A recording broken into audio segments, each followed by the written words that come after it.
Welcome, pals, to QW's Quest, where everyone is a pal. We play, adventure, learn, and love. Today I'm excited to spend time with you. We will play ballet, adventure with art, and learn about friendship. Remember, get your parents' permission today for our adventure. You'll need watercolors, some paper, and a cup of water. Are you ready to play? Today's play we will dance. I love ballet. Ballet is for everyone. It doesn't matter if you're a boy or a girl, tall or small, big or little, young or old. Dance is for everyone. Today's play we will learn the 5 positions of ballet. Remember, when you are doing ballet, you want to be really tall, shoulders back, head up, and your chin up. It's as if somebody is pulling you up by the top of your head with a string. You want to be very graceful, but ballet is very strong and very powerful. So you'll be using your muscles when you dance ballet. There are 5 basic ballet positions. They're known as first position, second position, third position, fourth position, and fifth position.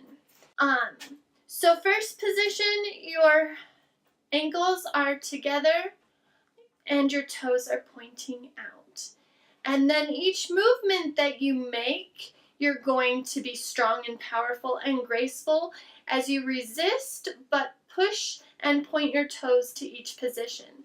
So first position, we have our toes out like that. Second position, we move them out.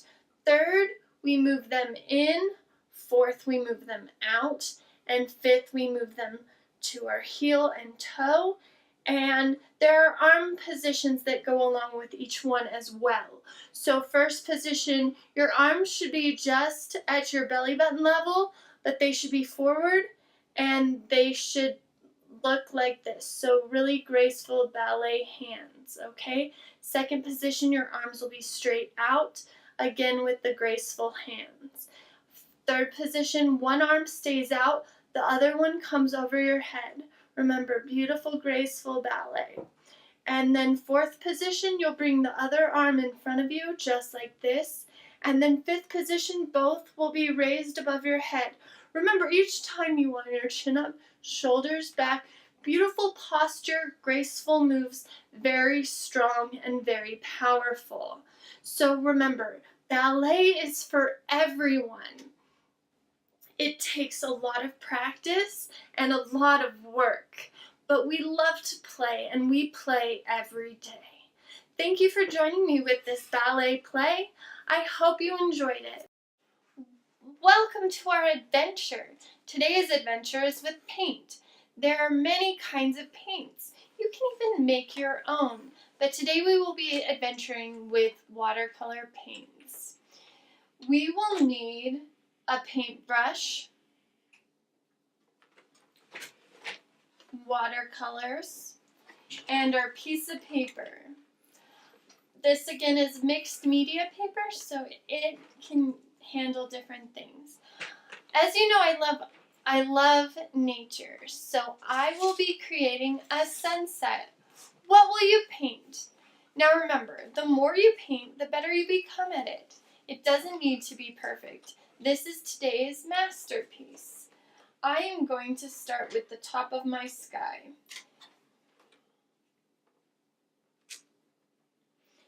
And I'm going to see that it's blue.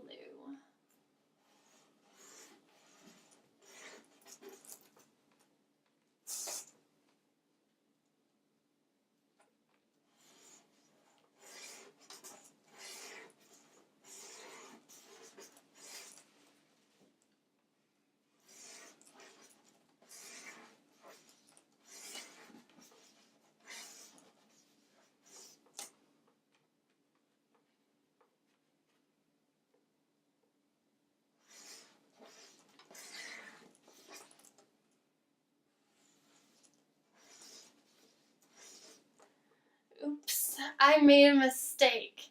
That's okay, mistakes are part of life. We just learn from them and move on. Alright, let's see what else else I can do. So we're going to go into a nice purple, I think, to make our sky nice and beautiful.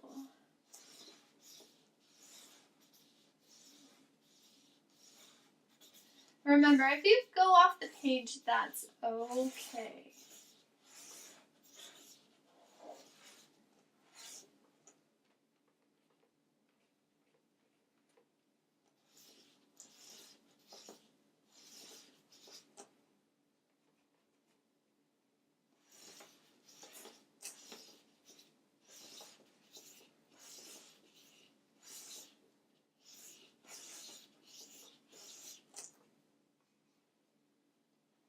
The other thing I forgot to tell you is you'll also want to find some paper towel so you can get rid of the excess water after you put your paintbrush in.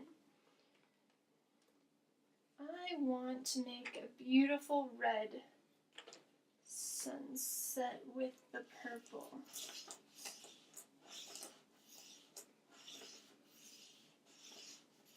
I love how watercolors paint the paper. Now you'll see why all my drips are okay.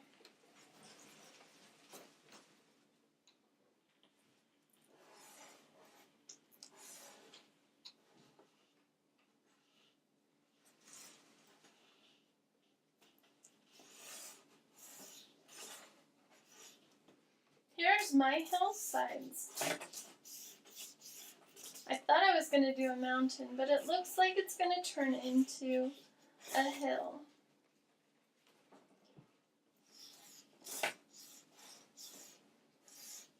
I'm drawing the hill black because it's a silhouette. It means the sun has gone down, and now we have the outline of the beautiful hillside mountain with the sun setting behind it, with the sunset behind it. And it's left this beautiful alpine glow.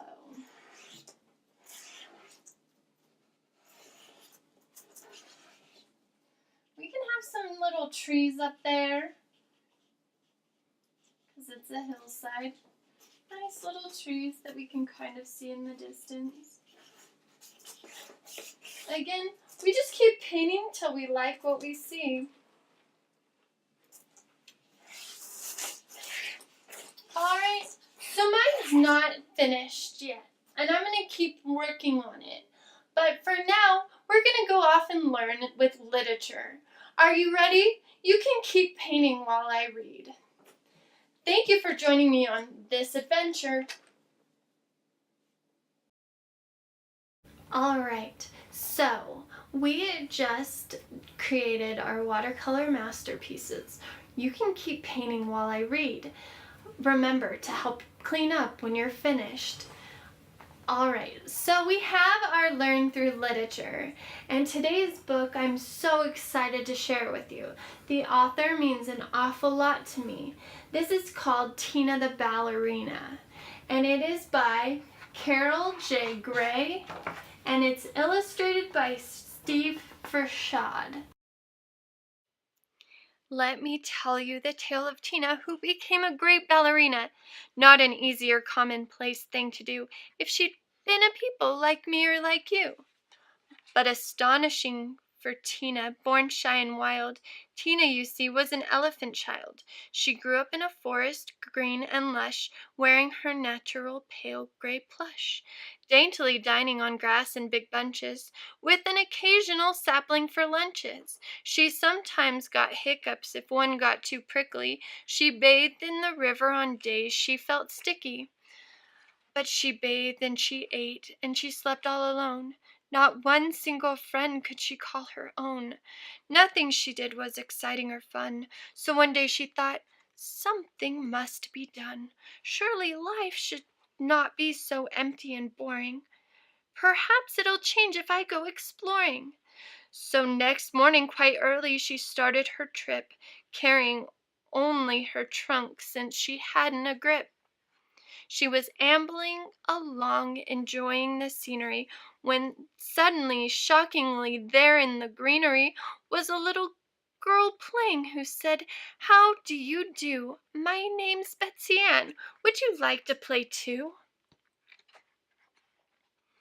All at once, without a doubt, here was one thing she did need, someone to play with. She replied, "Yes, indeed. How delighted I am that I decided to roam." Then, hand in trunk, Betsy Ann took her home. When Betsy's mother met Tina, she hugged her and smiled. She said, "Just what we needed, an elephant child. But you'll need some clothing if you are to be a respectful member of our family." "I'm afraid Betsy Ann's would not fit you somehow. I'll make a nightgown for bedtime and play clothes for now." Then she measured and snipped, and in no time was done. Soon both friends were dressed and ready for fun. For Tina, such fun was a true revelation, and the seesaw filled her with great elation. But jumping rope was not such a treat. Tina said, "I seem to have too many feet." Betsy said, "Try it. It's really quite fun. And don't be discouraged. You've only begun. If you try, there's nothing you cannot do, especially if someone has faith in you." After dinner that night, as they dressed for bed, Betsy kissed her mother, and then she said, "It's school tomorrow, and Mother dear, could you make a dress for Tina to wear? I think it would be terribly cruel if she had to stay home while I went to school." So they slept while she sewed a blue dress with a frill, and a pinafore too in case of a spill. Next day the children all clapped with glee, for an elephant turned out so beautifully. They all concentrated to do their work well, while privately awaiting the sound of the bell. What fun they all hoped recess never would end, to have a real elephant child for a friend! For their swings she was just a wee bit too wide, but they patiently taught her to skip and to slide. And the next afternoon, when school was all done, with everyone helping, which made it more fun, they held a surprise party to show her how very happy they were to know her. Some children brought cakes, and some others balloons, and one thought of hats, and some brought spoons, and presents to open. The nicest, I guess, was Betsy's, a pink and white party dress. Well, Tina was speechless, her mind reminiscing on her life in the forest and what she'd been missing. So she stood up to thank them, her voice not quite firm, and said, "I'm the world's happiest pachyderm." And so it went. Each day seemed to bring another and better, exciting new thing. But what she liked most, this elephant lass, was going with Betsy to dancing class. First it all seemed so hard, she thought she might cry, but thinking of Betsy, she said, "I must try." So she practiced the steps and pointed her toe, and finally earned a part in the show. Before the mirror on the eve of the dance, poor Tina surveyed her figure askance. She noted each bold and turned slightly green. "I'm positively elephantine. They'll all laugh," she wailed, "and if I should fall down, they'd think an earthquake was shaking their town. And I'm shy, and I'm clumsy. I'll look like a clown." Then she thought about Betsy. "I can't let her down." But when Tina danced, unlike what she'd feared, the audience clapped, shouted bravo, and cheered. Not one single dancer in any nation had ever received such a great ovation. A man from the circus, drawn by the commotion, said, "I've traveled the world from ocean to ocean, and no one can compare, either near or far. Come with me, my dear, and I will make you a star." Tina said, "Away from my friends I'd be sunk," and a tear rolled down to the end of her trunk. Betsy said, "Tina, that's silly and sappy. Real friends are glad when their friends are happy. You'll be making new friends all over the nation, and you can visit us during summer vacation." Tina said, "You're right. Why am I so fearful?" And she hugged her friend, now happily tearful. Tina left, and a great new life unfurled. As the most famous elephant in the world, she was loved, she had wealth, all that life affords. She danced before kings and dukes and lords. But when summertime came and she said goodbye, "Now I have to go, I'll be back by and by," she would come home to Betsy, and they were so gay. She always held Tina the Ballerina Day. They played and they sang, and she told her adventures, how the monkey cracked walnuts and had to get dentures, and the lion was really quite frightened of people, how the giraffe once entangled himself in a steeple.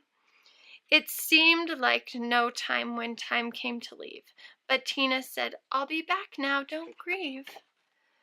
And most happily our story ends, a tribute to all true and loyal friends.